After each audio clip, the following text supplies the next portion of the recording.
Dr. Morrison has worked in the behavioral health field since 1969. Currently, he is Chief Clinical Officer for NetSmart, the leading provider of clinical solutions for health and human services organizations nationwide. Dr. Morrison served as the CEO of the Center for Behavioral Health in Bloomington, Indiana. During his tenure as CEO, the center received multiple national awards of excellence, including the JCO Kauffman Award for Excellence in the Use of Outcome Measures, the Healthcare Information System Society's Award for Excellence in Implementing Electronic Health Records, and the NABLE Chairman's Award for Excellence in Risk Management. Academically, Dr. Morrison holds 4 degrees from Ball State University. 3 of these degrees are from programs that now reside in the College of Health. He earned a baccalaureate degree in pre-medical preparation, master's degrees in both counseling psychology and exercise physiology, and his doctorate in counseling psychology. He is a prolific author, frequent presenter, including a TED Talk, and is co-inventor on a patent for behavioral health care outcomes software. Dr. Morrison is also a U.S. Navy veteran where he served as a medical service officer from 1981 to 1991. We are delighted to have Dr. Morrison as a founding member of our college's External Advisory Council, and we are pleased that he was able to join us here today and share a commencement message with you. Please join me in welcoming back to Ball State one of our college's own, Dr. Dennis Morrison.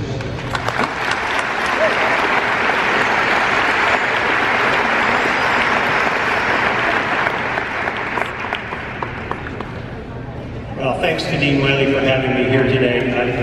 I'm pretty sure that the reason he wanted me here, because he is the penultimate educator, he wanted to expose you to one more educational experience that you likely never had when you were here at Ball State, and that is hearing a lecture from an old guy with a beard.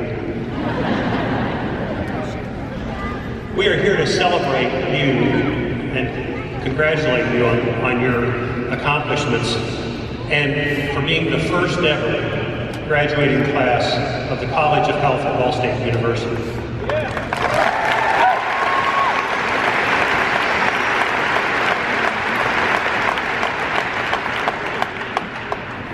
However,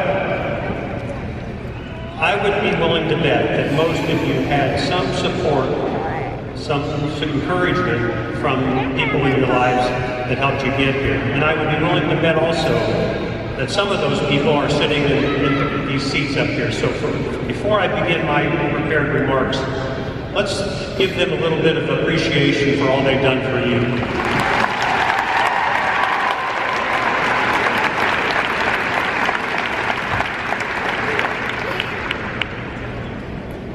There are only 2 things I wanted to talk to you about today. One is professional, one is personal, both of which have to do with how we interact with others and how we interact with ourselves.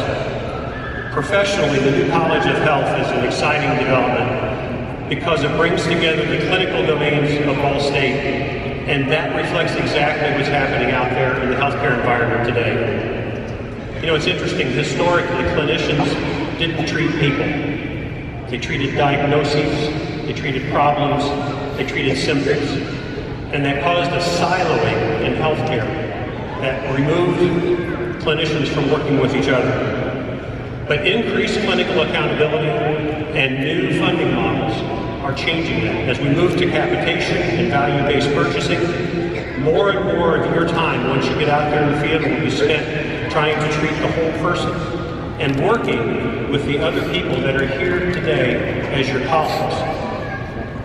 The other advantage of this new model is that we're going to be able to focus more on prevention and less on trying to fix problems after they are already in place. So this couldn't be more timely today to have the Ball State University College of Health be formed and you, its first graduating class. On a personal note, Dean Wendley's introduction was very kind, and like many introductions of people in the later stages of their careers, it makes it sound like my accomplishments were planned and my career followed a predictable path. And I can tell you nothing could be further from the truth.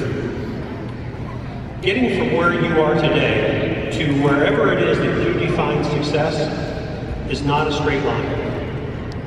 And there are two reasons for this. One is that what you define as success today is likely going to change. You know, I look and talk to friends of mine, and almost every one of them says, I could never have predicted I'd be doing the job I'm doing today, even 5 years ago. It's true for me. I was one of those people, when I was a clinician, who griped about the people in management. I told them that I just thought, well, you know, if they would just do thus and so. And as it turned out, I was the CEO of 2 companies. And I never planned it. That was just opportunities presented themselves, and I decided to try them. And that's what I encourage of you. Make a plan, but be sure to keep open to those other things that are out there that you may not have even thought about. The second thing is that careers are not linear. They bob, they weave, they start, they stop, they go up, they go down. They're punctuated with successes and failures. Failure is part of the journey. I should know. It took me 6 years to graduate from Ball State for my undergrad. I was working full-time, pretty much. Sometimes had 3 jobs to try to make ends meet. 3 years into that 6 years, I flunked out. Now, oddly enough, it seems like a combination of working 32 hours a week, taking advanced organic chemistry and calculus, and trying to party like there's no tomorrow is not a recipe for academic excellence. Who knew? Well, at the time, Ball State's rules were that if you flunked out, you couldn't get back in for a year. Well, that really wasn't going to work for me. I flunked out in a spring quarter. We were on quarters then, not semesters. And nobody would expect me to be in class during the summer, but I had to be taking classes in the fall, or my family would find out that I had flunked out. Since I was the one getting all the correspondence, I was paying all the bills, nobody knew. So I spent the summer in the registrar's office trying to harangue them into letting me back in by fall quarter. And of course they said no, but I kept at it. And finally, the registrar said, okay, Ace, I'm going to make you a deal. I'll let you back in, but your first quarter back, you've got to carry a 3.0. And if you get below a 3.0, you're out forever. Now, for some of you, that may not seem like that big a challenge, particularly those of you who graduated with honors. But you got to remember that my grade point average, the quarter that I flunked out, was 0.5. So, there's people going, how do you do that? Surprised it wasn't negative numbers, actually. But if you're at a 0.5 and you're looking at a 3.0, I can tell you that's a hill. Well, I took that bet, and I did fine academically after that. And frankly, it was probably the best thing that could have happened to me. Because I learned a valuable lesson. And that lesson was, if all you want to do is party, you really don't have to take those pesky classes.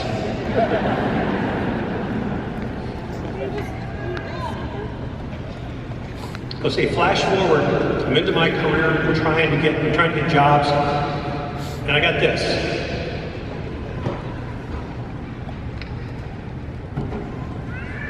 Those are rejection letters. Now I got to tell you, that hurt. Every one of them, one more or less, but these were all positions I was trying for and wasn't accepted. So, what do you do when failure hits you like that, when adversity affects you like that? Well, there's a lesson to be learned from Medal of Honor winner Vice Admiral James Stockdale, who died in 2005. In 1965, then Commander Stockdale was a naval aviator shot down over Vietnam. Taken prisoner, was a prisoner of war for 8 years, was tortured regularly, was in solitary confinement throughout almost that whole 8 years. And when he got out, they asked him, how did you survive this? And he said, you have to be able to hold two almost entirely opposite thoughts at the same time. One, you have to accept the reality of your situation no matter how bad it is. And two, you have to be able to have faith and hope that you're going to get out of this. And that has a lesson for all of us. That's now called the Stockdale Paradox for James Stockdale. So if you have a failure occur in your life, my message to you is this: the failure is not an identity. Failure is an experience. Failure is not something you are, it's something that happens. Failure does not define who you are unless you let it. However, how you respond to failure does define who you are. You have a choice of being either a victim or a leader of your own story. A victim will blame themselves and others. A leader will take responsibility for what they did and get on with it. When I flunked out, that was my responsibility and nobody else's. That was on me. But when I didn't get those jobs, who knows why? Maybe they didn't like me, but we'll never know. The point is, you have to take responsibility. You've got to say to yourself, I've got this. You have to look at failure in the eye and say, I've got this. When adversity faces you, you have to say, I've got this. And now, you're going to have your final exam right now. Because when I point to you, I want you to say, I've got this. You ready? Oh, that was pathetic. One more time. With a little bit of gusto, please.